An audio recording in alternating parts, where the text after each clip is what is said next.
Halo sahabat, Assalamualaikum. Semoga sehat selalu dan senantiasa berbahagia. Terima kasih udah subscribe dan menyimak video-video SLMT TV. Semoga Tuhan Yang Maha Esa selalu memberikan rezeki yang berkah dan berlimpah ruah untuk sahabat semua.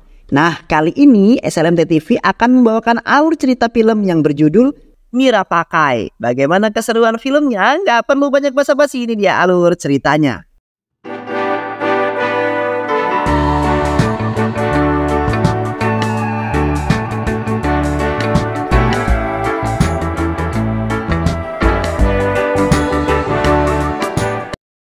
Film ini mengisahkan tentang seorang polisi jenius bernama Rishi dalam menyelesaikan sebuah misinya untuk menangkap seorang ketua gangster keji yang ingin menguasai ibu kota Delhi.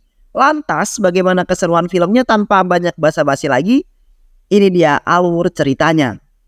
Film dimulai di New Delhi. New Delhi yang merupakan ibu kota India kini sedang berada dalam kondisi yang membahayakan, di mana berbagai kelompok preman saling bersaing untuk menguasai wilayah itu. Seorang petinggi polisi ACP Srinivas mengeluarkan perintah untuk segera memburu dan menangkap gangster kejam yang bernama Kitu Bae. Kitu Bae yang berada di Bangkok, Thailand merasa geram karena dijadikan DPO oleh Srinivas. Kitu Bae lalu mengirimkan anaknya yang bernama Ajay untuk segera pergi ke Delhi demi menghabisi si Srinivas.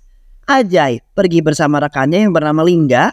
Mereka menyamar sebagai wartawan dan berhasil menyusup ke dalam mobil Srinivas dan membantainya dengan kejam. Ajay dan Lingga kini terlibat baku tembak dengan polisi-polisi yang mengawal si Srinivas.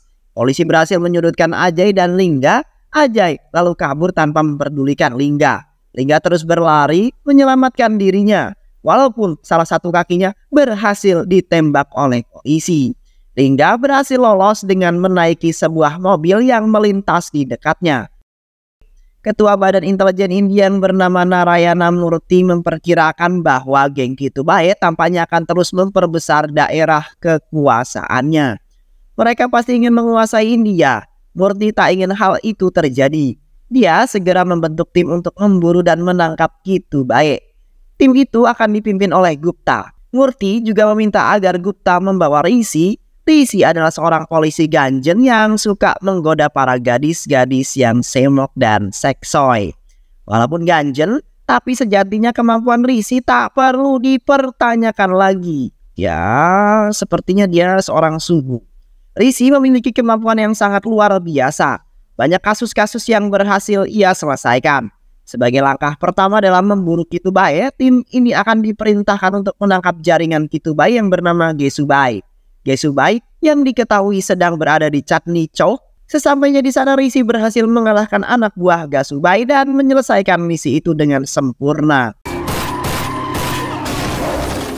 Rishi lalu bertemu dengan kepala intelijen untuk menyampaikan keluhannya. Rishi bosan dengan tugas dan misi yang diterimanya. Masa mudanya habis hanya untuk mengurusi para penjahat. Rishi ingin agar dirinya dapat menjalani masa muda seperti orang biasanya. Kepala intelijen lalu menyetujui permintaan Rishi. Dia kini menugaskan Rishi untuk menjalani sebuah misi rahasia dengan menyamar sebagai seorang dosen di sebuah kampus di Hyderabad.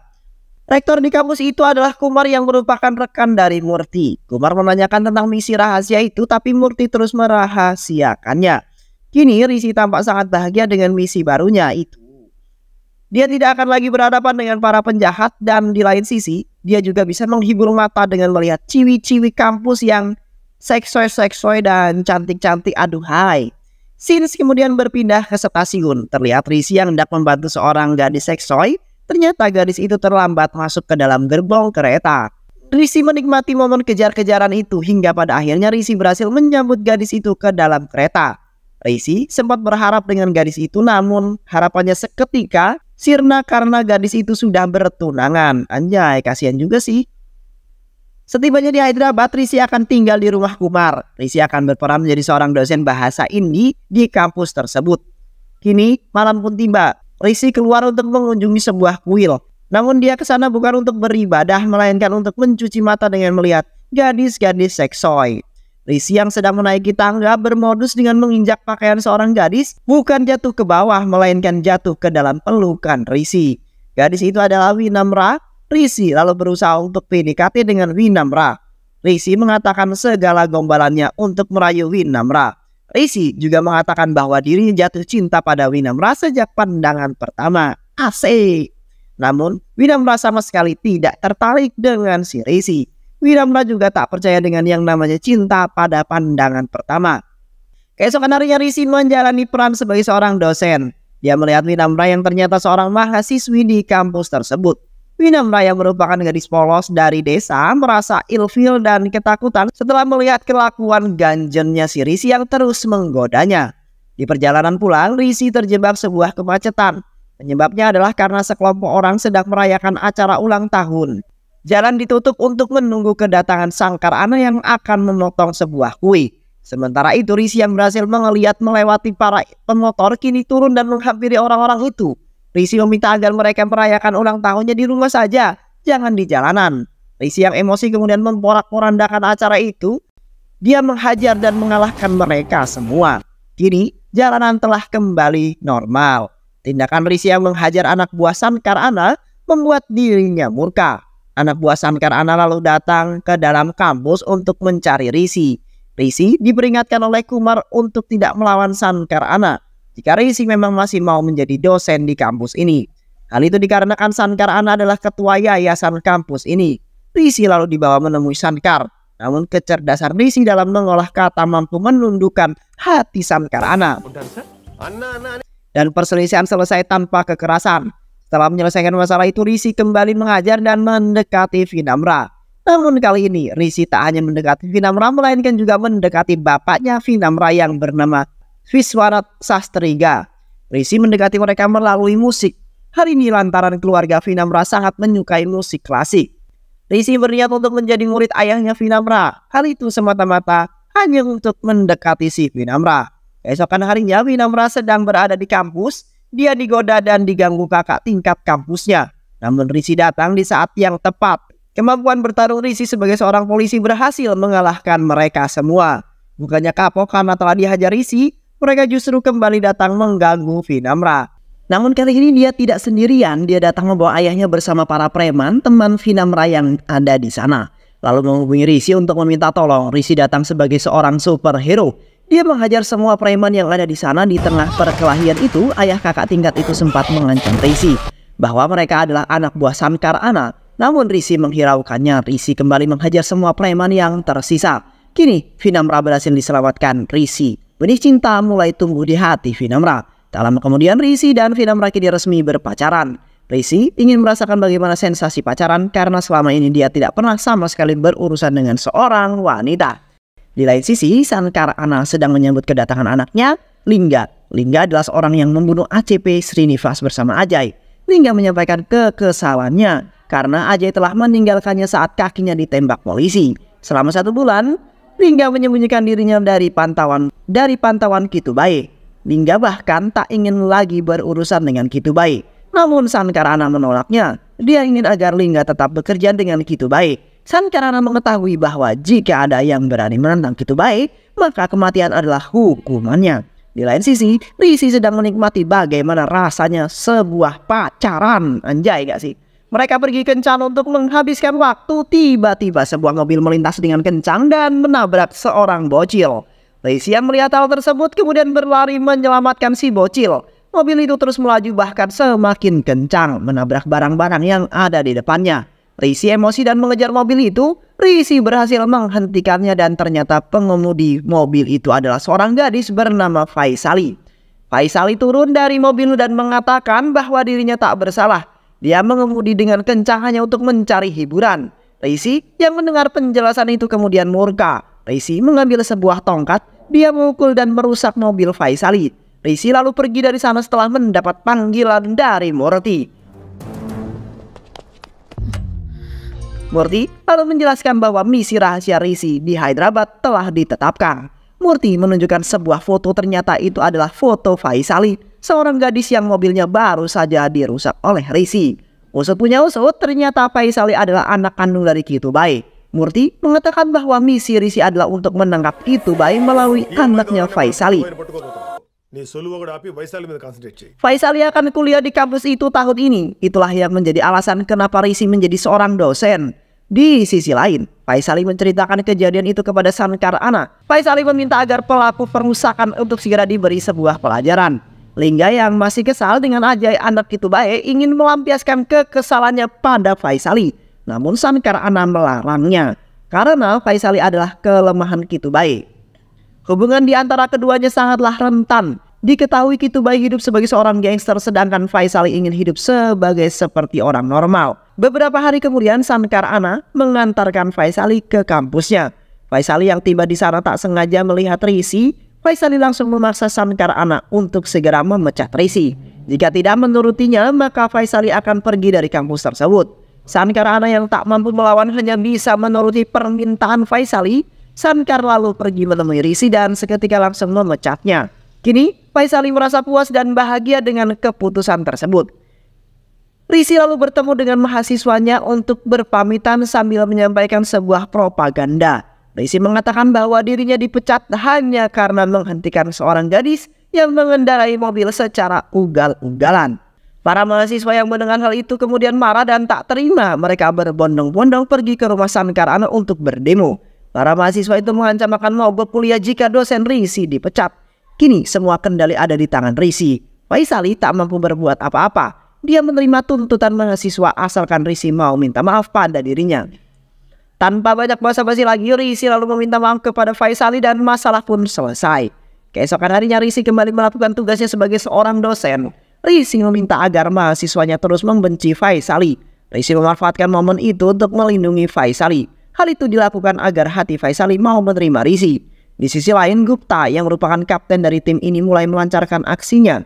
Dia sengaja mendekati dan menggoda Faisali. Saat Gupta sedang menyatakan perasaannya, Rishi tiba-tiba muncul dan mengaku sebagai pacar Faisali. Bahkan, Rishi sengaja mencium Faisali berkali-kali untuk meyakinkan Gupta bahwa dia memang pacarnya Faisali. Faisali yang tak mampu berbuat banyak, dia hanya bisa diam menari dalam rencana Rishi. Singkat cerita, Rishi pulang mengantarkan Faisali. Faisali nampak begitu bahagia bisa menghabiskan waktu bersama dengan Rishi. Sesampainya di sana, Faisali mendapati Shankar dan Lingga yang sedang bertengkar hebat. Pertengkaran itu sampai membuat Lingga ingin menghabisi ayahnya sendiri. Namun Rishi datang sebagai penengah. Rishi ingin agar mereka mengatakan apa yang sebenarnya terjadi. Ternyata keributan ini diawali karena Lingga meminta kepada ayahnya untuk tak lagi tunduk pada Kitubae. Namun Shankar menolaknya karena takut akan ancaman dari Kitubae. Lingga meyakinkan ayahnya bahwa dirinya pasti bisa mengalahkan Kitubae. Aku yang telah membunuh ACP Srinivas saat ini masih baik-baik saja, ujar Lingga. Rishi sempat terpancing mendengar kabar kematian Srinivas. Namun dia berusaha untuk tetap tenang. Rishi yang melihat perbedaan antara Lingga dan Shankar Ana kemudian memiliki sebuah ide untuk menghancurkan hubungan Shankar Ana dan Kitubae. Rishi membuat sebuah jebakan agar Lingga bertemu dengan Silambai, anak buah Kitubae. Di sisi lain, kini hubungan Rishi dengan Faisali sudah sangat dekat. Itu artinya misi ini juga akan segera berakhir. Sementara itu, Vinamra yang melihat kedekatan Rishi dengan Faisali kini tengah terbakar api cemburu. Rishi mencoba meyakinkan Vinamra. Dan atas nama cinta, Vinamra mencoba untuk percaya kepada Rishi. Keesokan harinya, Lingga dan Salimba sudah masuk ke dalam perangkapnya Rishi. Rishi yang sudah menunggu mereka dengan snipernya yang perlu menunggu waktu yang pas untuk menghabisi mereka semua dan Rishi menghabisi semua orang yang ada di sana termasuk Lingga, sang pembunuh ACP Srinivas. Rishi menghabisi Lingga dengan sangat brutal. Setelah peristiwa itu, Rishi tetap menjalankan rutinitasnya mengajar sebagai seorang dosen, seolah-olah tidak mengalami hal apapun. Kini Rishi dan Faisali menjadi semakin nempel. Faisali memaksa Rishi untuk pulang bersamanya. Sedangkan Vanimra yang melihat hal itu mulai semakin kesal dengan kelakuan pacarnya. Hatinya kini mulai terbakar api cemburu. Di lain sisi, rencana Rishi mulai membuahkan hasil. Shankar Ana yang tak terima akan kematian anaknya kini mulai terbakar api dendam. Dia menduga bahwa kematian Lingga disebabkan oleh Kitubae. Oleh karena itu, untuk membalaskan dendamnya, Shankar akan menghabisi Faisali. Faisali membawa Rishi ke suatu tempat. Ternyata tempat itu dihias oleh Faisali karena hari ini adalah hari ulang tahunnya. Momen indah hari itu justru dirusak oleh tembakan peluru yang dilepaskan oleh Shankar Ana. Rishi berhasil melindungi Faisali. Faisali hanya mendapatkan luka kecil di lehernya dan setelah itu langsung dibawa ke rumah sakit. Kitubae yang mendapatkan kabar itu kemudian marah. Dia menduga pasti Shankar adalah pelakunya. Kitubai lalu mengirimkan Ajay untuk segera menghabisi Shankar dan membawa Vaishali kembali ke Bangkok. Ajay lalu datang menemui adiknya itu. Baru kemudian dia pergi ke markas Shankar untuk menghabisinya. Ajay menghabisi semua anak buah Shankar dan kini berjalan untuk menghabisi Shankar. Namun secara kebetulan Shankar sedang tidak ada di rumah. Di kampus Rishi, kedekatan Rishi dengan Vaishali kini tengah menjadi hot news. Mereka terus menyandingkan nama Rishi dengan Vaishali. Vinamra yang tak terima fakta itu kemudian menjadi semakin marah dengan Rishi. Ternyata hubungan panas itu tak hanya dirasakan Vinamra seorang. Rishi dan Kapten Gupta juga sedang panas-panasnya. Mereka saling bertengkar. Kapten Gupta marah kepada Rishi mengapa dirinya sama sekali tak dilibatkan dalam rencana itu. Ujar Gupta. Gupta yang marah kemudian memberitahu kepada Ajay bahwa ada seorang polisi yang sedang menyamar dan ingin menangkap Kitubai. Namanya adalah Rishi. Masalah kemudian menjadi semakin rumit ketika di malam hari Vaishali mengungkapkan perasaannya pada Rishi. Dia ingin agar Rishi bertemu dengan ayahnya yang ada di Bangkok. Vaishali ingin agar Rishi menikahinya. Kata-kata itu semakin menyayat hati Vinamra yang ternyata juga ada di sana. Vinamra kembali protes dan menanyakan apakah Rishi benar-benar mencintainya. Jika Rishi memang benar-benar mencintainya, maka dia harus menikahi Vinamra besok hari juga. Rishi menemui ayah Vinamra sebagai bukti keseriusannya akan menikahi Vinamra. Setelah urusan di sana selesai, Rishi lalu bertemu dengan Ajay, kakaknya Vaishali. Ajay telah mengetahui identitasnya yang sebenarnya tentang Rishi, namun dia berpura-pura seolah tak mengetahuinya. Ajay mengajak Rishi untuk terbang ke Bangkok menemui ayahnya. Ayahnya pasti senang jika memiliki mantu seperti Rishi, ujar Ajay. Rishi kembali menghadapi dua pilihan sulit. Rishi yang seorang polisi akhirnya memilih untuk menyelesaikan misinya terlebih dahulu. Hari esoknya pun tiba, Vinamra dan keluarganya telah mempersiapkan acara pernikahan. Beberapa menit menjelang akad nikah, Vinamra terus-menerus menghubungi Rishi, namun tidak ada jawaban. Dia terus menghubungi sambil berharap cemas tentang kehadiran Rishi. Kini jam akad nikah telah berlalu. Rishi membuat hidup Vinamra hancur. Dia mempermalukan Vinamra tepat di semua orang. Di lain sisi, Kitubai telah menunggu kehadiran Rishi. Dia lalu mengungkapkan tentang identitas Rishi yang sebenarnya. Rishi adalah seorang polisi yang ditugaskan untuk menangkap Kitubai. Aku mendengarnya dari internal polisi sendiri. Kini kau yang sedang sendiri adalah mangsa empuk bagi kami. Vaishali yang mendengarkan fakta itu hanya bisa diam dan tercengang. Sedangkan Rishi yang mendapat ancaman dari Kitubai ternyata sama sekali tak membuatnya takut. Malah dia masih sama dalam kondisi santuy. Mengapa Rishi masih santuy? Usut punya usut, ternyata Kitubai telah masuk ke dalam perangkap Rishi. Kitubai saat ini tengah menari di telapak tangannya. Sejak awal Rishi sudah merencanakan semuanya. Dia meminta Gupta untuk memberitahukan identitasnya agar bisa bertemu dengan Kitubai secepat mungkin.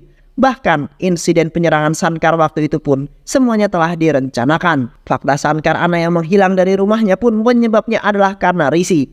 Rishi sengaja menculik Shankar anak untuk dihabisi. Kitubai yang sama sekali tidak menduga hal itu kemudian murka. Dia meminta kepada anak buahnya untuk segera menghabisi Rishi. Namun inilah Rishi, dirinya telah dikeroyok pun mampu memberikan perlawanan, bahkan mampu menghabisi semua anak buah Kitubai. Kini musuh yang tersisa hanyalah Ajay dan Kitubai. Rishi bertarung dengan Ajay dan berhasil menghabisinya. Kitubai yang tak mampu mengalahkan Rishi kini berniat kabur dan menjadikan anaknya Vaishali sebagai tameng alias Sandra. Rishi mengambil pistol dan menembak kaki Kitubai. Interpol dan tim Gupta CS datang di waktu yang tepat untuk meringkus Kitubai. Kitubai yang merupakan pemimpin gangster ternama kini berhasil ditangkap hidup-hidup untuk dibawa ke India dan mission complete. Rishi lalu meminta maaf kepada Vaishali karena telah memanfaatkan dirinya. Rishi juga meminta bantuan Vaishali untuk menjelaskan semua yang terjadi kepada Vinamra. Begitu pula dengan kepala bin Narayana Murthy yang turut hadir untuk membantu. Murthy menjelaskan bahwa Rishi tidaklah bersalah. Dia juga tidak memiliki maksud untuk membohongi Vinamra. Rishi yang terus-menerus menyakiti perasaan Vinamra, hal itu karena dirinya mengutamakan misi demi menjaga kedamaian bangsa. Vinamra yang telah mengetahui itu semuanya kini memaafkan Rishi. Dirinya juga menerima akan kembali kehadiran Rishi di hatinya dan film pun selesai. Baik sahabat, inilah akhir yang bahagia antara Rishi dan Vinamra. Akhirnya mereka bersatu dan menikah dengan sangat-sangat bahagia. Dan doa kami kepada teman-teman semua semoga sehat selalu dan lancar terus deh rezekinya. Dan pastinya berkah selalu. Sehat selalu dan wassalamualaikum warahmatullahi wabarakatuh.